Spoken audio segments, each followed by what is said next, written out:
संत सेवालाल महाराज यांची आज 285वी जयंती असून वाशिममधल्या पोहरादेवी इथे विविध कार्यक्रमांचं आयोजन केलं गेलंय।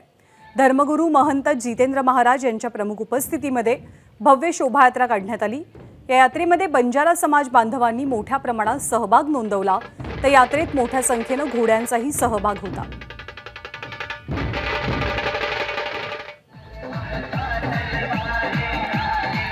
बंजारा समाजाची काशी असलेल्या वाशिम जिल्ह्यातील पोहरादेवी येथील संत सेवालाल महाराजांच्या 285व्या जयंतीनिमित्त आज भव्य पालखीला सुरुवात झालेली आहे।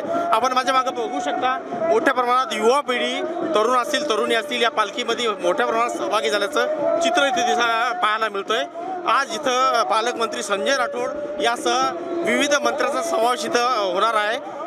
गेल्या वर्षीला 12 फेब्रुवारी रोजीला 593 कोटी रुपयाचा निधी या पोहरादेवीच्या विकासासाठी देण्यात आला होता।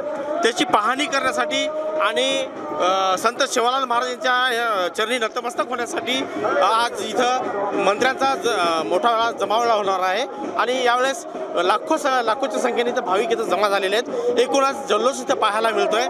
मोठ्या प्रमाणात बंजारा भाविक कालपासूनच इथं दाखल झाल्याचं चित्र दिसत आहे। मनोज जयस्वाल, एबीपी माझा, पोहरादेवी, वाशिम। एबीपी माझा, उघडा डोळे बघा नीट।